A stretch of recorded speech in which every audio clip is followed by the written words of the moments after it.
फिर हम लोग पहुंचे अकाउंट्स में, एक नए चैप्टर में। चैप्टर का नाम है hire purchase accounts. Hire purchase account basically क्या है इस चैप्टर के अंदर? इस चैप्टर के अंदर बेसिकली दो पार्टीज होती हैं, एक मिस्टर ए और एक मिस्टर बी। इस चैप्टर में मिस्टर ए जो है वो कोई ना कोई एसेट या कोई प्रोडक्ट या कोई भी गुड्स, कोई भी वैल्यूएबल चीज मिस्टर ए खरीदेगा। किससे खरीदेगा? मिस्टर बी से। और मिस्टर ए जो है इस एसेट का पैसा धीरे धीरे इंस्टॉलमेंट्स में पे करेगा, जिसको हम लोग रियल लाइफ में ईएमआई बोलते हैं। ईएमआई का फुल फॉर्म बहुत लोग बोलते हैं easy monthly instalment, but actually वो इजी मंथली इंस्टॉलमेंट नहीं होता है। ईएमआई का full form easy monthly instalment नहीं होता है। ईएमआई का सही फुल फॉर्म होता है equated monthly instalment. Equated monthly instalment. तो मिस्टर ए ने जो भी एसेट खरीदा उसका पैसा मिस्टर ए पे करेगा मिस्टर बी को इंस्टॉलमेंट्स में, धीरे धीरे करके। ठीक है। अब ऑब्वियसली मिस्टर ए जो है वो पैसा धीरे धीरे करके पे करेगा, तो मिस्टर ए को एडिशनल इंटरेस्ट भी पे करना पड़ेगा। मिस्टर ए को ज्यादा पैसे पे करने पड़ेंगे। ठीक है। आजकल रियल लाइफ में आप देखते हो सब जगह पे उल्टा सिस्टम है। आजकल रियल लाइफ में उल्टा चल रहा है कि आप क्रेडिट कार्ड से खरीदो, ईएमआई से खरीदो तो इंटरेस्ट पे नहीं करना पड़ेगा, बट एक्चुअली में ऐसा नहीं होता है। आप लोग अगर कार खरीद रहे हो, अगर आप घर खरीद रहे हो, तो कार के सामने आपने लोन लिया, कार लोन, हाउस के सामने आपने लोन लिया, हाउस लोन, तो वहां पे आपको ज्यादा पैसा कंपलसरी पे करना ही पड़ेगा। और जितना पैसा आपको ज्यादा पे करना पड़ेगा वो आपका इंटरेस्ट है। तो आपकी कार की कॉस्ट प्राइस बढ़ जाएगी या घर की वैल्यू कॉस्ट प्राइस आपकी बढ़ जाएगी। मान लो एक मशीन आपने खरीदी, मान लो आप मिस्टर ए हो, आपने एक मशीन खरीदी 1 लाख रुपीज की, लेकिन वो 1 लाख रुपीज पे करने के लिए आपके पास अभी पैसा नहीं है। वो पैसा आपको धीरे धीरे पे करना है, अभी आपके पास पैसा नहीं है। तो अगर आप 1 लाख रुपीज को धीरे धीरे पे करोगे, पहले साल में एक इंस्टॉलमेंट, दूसरे साल में एक इंस्टॉलमेंट, तीसरे साल में एक इंस्टॉलमेंट, तो अगर आप धीरे धीरे करके पैसा पे करोगे तो ऑब्वियसली आपको 1 लाख रुपीज की मशीन के सामने 1 लाख से ज्यादा पैसे पे करने पड़ेंगे, क्योंकि आपको इंटरेस्ट भी पे करना है। ठीक है। अब इंस्टॉलमेंट से रिलेटेड ये चैप्टर है और रियल लाइफ में बहुत ज्यादा काम आता है। शायद ही इसके जितना कोई और चैप्टर काम आता हो, तो मेरे हिसाब से रियल लाइफ के लिए बहुत इंपॉर्टेंट है। बाकी आपके एग्जाम के वेटेज के हिसाब से इसका 20% वेटेज होगा। अगर आपका 100 मार्क का एग्जाम है तो 20 मार्क्स का एक क्वेश्चन आएगा। अगर 70 मार्क का एग्जाम है तो 14 मार्क्स का क्वेश्चन आएगा। तो इस चैप्टर में दो पार्टीज होती है, एक बायर होता है, बायर मतलब परचेजर। सपोज परचेजर का नाम मिस्टर ए है, मैं पूरे चैप्टर में ऐसा ही अज्यूम करूंगा कि मिस्टर ए परचेजर है और मिस्टर बी जो है वो वेंडर या सेलर है। अब जैसे मैंने इंट्रोडक्शन में पहले बताया कि इस चैप्टर में मिस्टर ए एक एसेट खरीदता है मिस्टर बी से। In this chapter, Mr. A purchases an asset from Mr. B, and Mr. A pays the amount of the asset in installment. धीरे धीरे पे करेगा मिस्टर ए एसेट का पैसा। अब मैंने क्या किया, डायरेक्टली एक एग्जांपल से स्टार्ट कर दिया। डायरेक्टली मैं एक एग्जांपल पे आ गया। जैसे अमाउंट्स और डेट्स के साथ बताऊंगा तो ज्यादा मजा आएगा।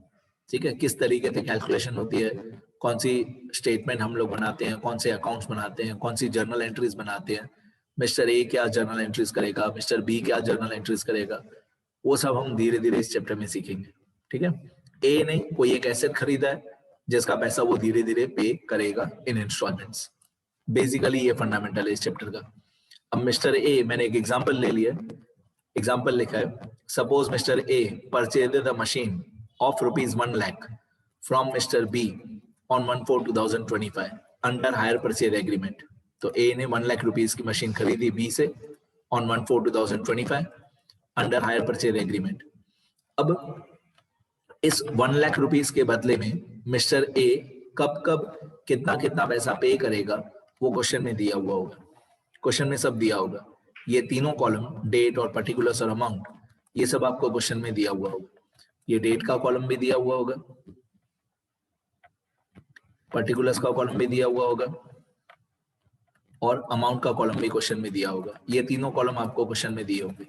अब क्वेश्चन में बताया हुआ होगा आपको कि कौन सी डेट पे मिस्टर ए ने कितना पैसा पे किया। तो मिस्टर ए ने 1/4/2025 पे डाउन पेमेंट पे किया 20,000। अब डाउन पेमेंट क्या होता है? डाउन पेमेंट मतलब जिस दिन मिस्टर ए ने 1 लाख रुपीस की मशीन खरीदी, उसी दिन सेम डे मिस्टर ए ने कितना पैसा पे किया, इसको डाउन पेमेंट बोलते हैं। इसको हिंदी, नॉर्मल हिंदी भाषा में बयाना भी बोलते हैं, बयाना हिंदी में, और इंग्लिश भाषा में इसको टोकन मनी भी बोलते हैं, टोकन मनी या टोकन अमाउंट, ये सब एक ही बात है। हिंदी में बोलें तो बयाना, या इंग्लिश में बोलें तो टोकन मनी, या सही इसका प्रॉपर लीगल शब्द है डाउन पेमेंट।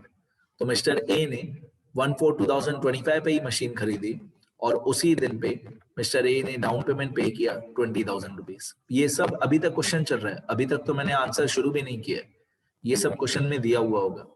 फिर 31/3/2026 मतलब एग्जैक्टली एक साल बाद, 1/4/2025 से 31/3/2026 एग्जैक्टली एक साल बाद मिस्टर ए ने फर्स्ट इंस्टॉलमेंट पे किया 38,000 का। तो मिस्टर ए ने 31/3/2027 पे सेकेंड इंस्टॉलमेंट पे किया 35,000 का। फिर मिस्टर ए ने 31/3/2028 पे 31/3/2028 पे थर्ड इंस्टॉलमेंट पे किया 22,000 का। ये सब आपको क्वेश्चन में दिया होगा। अब आप अगर इसका टोटल करोगे ना बेटा, अगर आप इसका टोटल करोगे कि मिस्टर ए ने कितना पैसा पे किया, इसका टोटल कर लेते हैं। तो मिस्टर ए ने कितना पैसा पे किया equal to sum from 20,000 to 22,000। इन चारों का टोटल करना 20,000, सबका टोटल करें 20,000, 38,000, 35,000, 22,000, तो इसका टोटल होता है 1,15,000। 1,15,000, इस 1,15,000, ये सब मैं तीसरी बार बता रहा हूँ, ये सब क्वेश्चन में दिया होगा। इस 1,15,000 को हम लोग बोलते हैं कॉन्ट्रैक्ट प्राइस। क्या बोलते हैं? Contract price. ठीक है। अब अगर मिस्टर ए 1 लाख रुपीस की मशीन का पैसा, अगर मिस्टर ए ये जो 1 लाख रुपीस की मशीन है, इस 1 लाख रुपीस की मशीन का पैसा मिस्टर ए पहले ही दिन पे पूरा 1 लाख रुपीस पे कर देता 1/4/2025 पे, तो मिस्टर ए को कुछ भी ज्यादा पैसा पे नहीं करना पड़ता। इस 1 लाख रुपीस को हम लोग कैश प्राइस बोलते हैं। ये सब क्वेश्चन में दिया होगा, मैं चौथी बार बोल रहा हूँ। ये 1 लाख रुपीस को हम लोग कैश प्राइस बोलते हैं। ये 1 लाख रुपीस को हम लोग कैश प्राइस बोलते हैं। मतलब मिस्टर ए अगर सारा का सारा पैसा पहले ही दिन पे करता है, तो मिस्टर ए को 1 लाख रुपीस पे करना पड़ेगा। अगर सारा पैसा ऑन द स्पॉट पे कर दे मिस्टर ए तो। लेकिन यहाँ पे मिस्टर ए ने 1 लाख रुपीस के 4 पार्ट्स कर दिए। मिस्टर ए ने 1 लाख रुपीस के 4 पार्ट्स कर दिए। थोड़ा पैसा पहले ही दिन पे दिया एज अ डाउन पेमेंट, फिर 1 साल पूरा हुआ तब, फिर 2 साल पूरे हुए तब, फिर 3 साल पूरे हुए तब, 38,000, 35,000, 22,000। तो मिस्टर ए ने क्योंकि 3 साल लगा दिए पैसे पे करने में, तो मिस्टर ए को 1,15,000 पे करना पड़ा। This 1,15,000 is called contract price. Obviously, contract price minus cash price, contract price minus cash price 15,000 रुपए आएगा, 15,000 आएगा। उस 15,000 को हम लोग टोटल इंटरेस्ट बोलते हैं।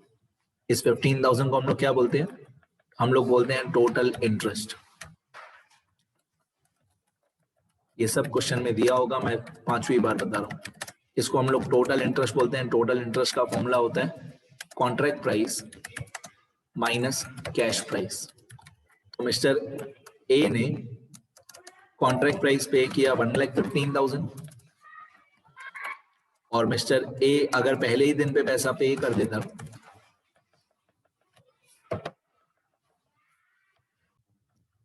अगर मिस्टर ए पहले ही दिन पे पैसा पे कर देता तो 1 लाख पे करना था, लेकिन धीरे धीरे पैसा पे किया तो 1,15,000 पे किया।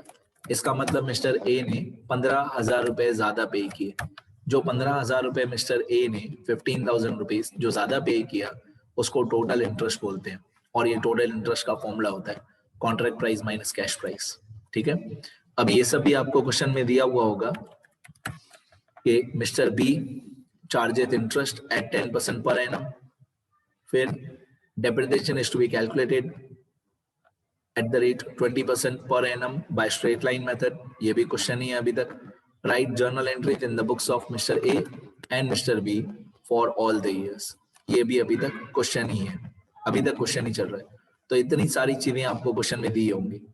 मतलब कैश प्राइस आपको दिया हुआ होगा, फिर कॉन्ट्रैक्ट प्राइस आपको दिया हुआ होगा, डाउन पेमेंट दिया हुआ होगा, तीनों इंस्टॉलमेंट की अमाउंट दी होगी, कभी कभी 3 से ज्यादा भी इंस्टॉलमेंट होंगी, ये टोटल इंटरेस्ट दिया हुआ होगा, फिर ये 10% इंटरेस्ट का परसेंटेज दिया हुआ होगा, डेप्रिसिएशन का परसेंटेज दिया होगा। आप लोगों ने सीखा है 11th स्टैंडर्ड में जब अकाउंटेंसी शुरू की थी, 11th में या उससे भी पहले, तो आपको मालूम है डेप्रिसिएशन कैलकुलेट करने के 2 तरीके होते हैं, एक एसएलएम, एक आरबीएम। तो वो दोनों आपको इस चैप्टर में आने चाहिए, नहीं भी आएंगे तो मैं बता दूंगा एसएलएम आरबीएम, बट थोड़ा एक लाइन में कंप्लीट करूं तो एसएलएम मतलब हर साल डेप्रिसिएशन की अमाउंट सेम होती है, और आरबीएम मतलब हर साल डेप्रिसिएशन की अमाउंट कम होती जाती है। फिर लिखा हुआ है write journal entries in the books of mister A and mister B for all the years. अब इस टाइप का एक स्टेटमेंट कंपलसरी हर क्वेश्चन में बनाना है।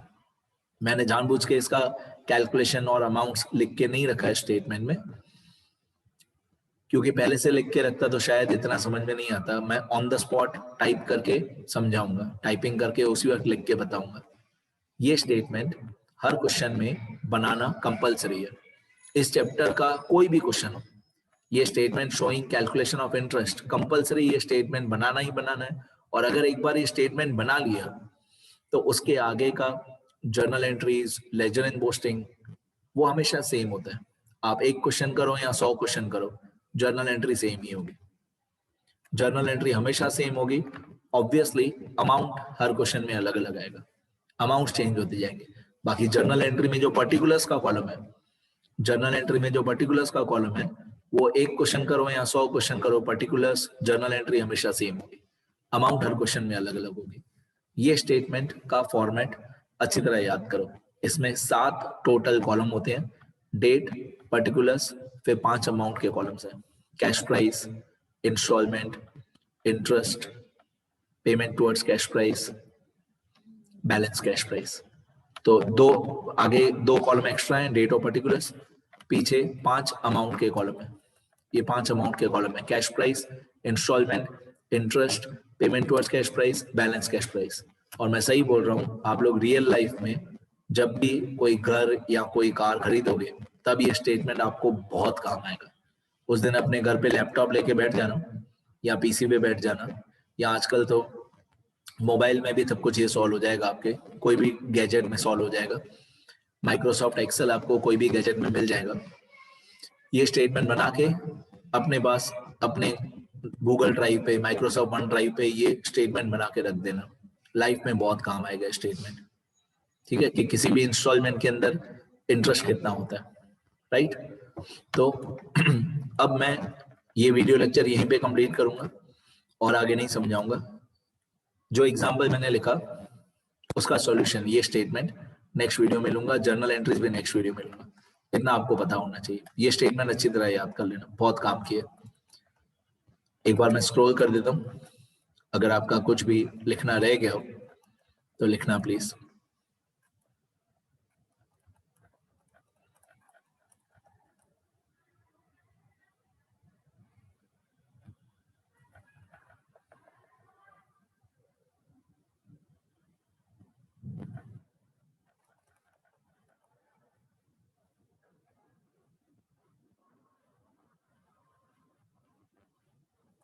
यहाँ तक लिख लेना, बाकी नेक्स्ट वीडियो में मैं यहीं से कंटिन्यू करूंगा। मिलते हैं नेक्स्ट वीडियो में बेटा।